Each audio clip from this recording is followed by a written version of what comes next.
In the city of Mecca, the Prophet Muhammad and his followers faced immense challenges and persecution from the Quraysh tribe. Despite the hardships, the Prophet sought a peaceful resolution to the conflict. In the 6th year after migration to Medina, he decided to send a delegation to negotiate a treaty with the Quraysh. The Prophet, accompanied by a group of companions, embarked on a journey to a place called Hudaibiya, near Mecca. The Quraysh sent their representative, Suhail ibn Amr, to discuss the terms of the treaty. The negotiations began, and tensions filled the air. Suhail ibn Amr, skeptical of the Prophet's intentions, insisted on unfavorable terms. The companions were disheartened, questioning the fairness of the agreement.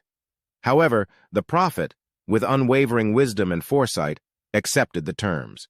This decision surprised his companions, but the Prophet knew the long-term benefits it would bring. According to the treaty, there would be no pilgrimage that year, and the Muslims were to return to Medina without completing their sacred journey. Additionally, any tribe could form an alliance with either the Muslims or the Quraysh, ensuring peaceful relations between the two groups. Though the terms seemed unfavorable at first glance, the Treaty of Hudaibiya turned out to be a significant turning point. It allowed for a temporary truce, providing a respite from the hostilities.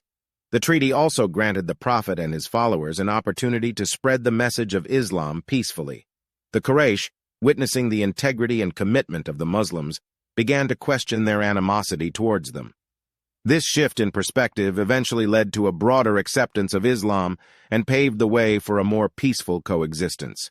Moreover, the Treaty of Hudaibiya served as a lesson in diplomacy, showcasing the Prophet's strategic decision-making and his ability to prioritize peace over immediate victories.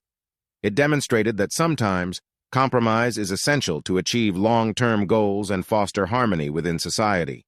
The news of the treaty spread, and many tribes were inspired by the Prophet's leadership and his dedication to peace. Consequently, alliances were formed with the Muslims, strengthening their position and expanding the reach of Islam. The Treaty of Hudaibiya was a testament to the Prophet's vision and his unwavering commitment for the eventual conquest of Mecca and the peaceful spread of Islam throughout the Arabian Peninsula.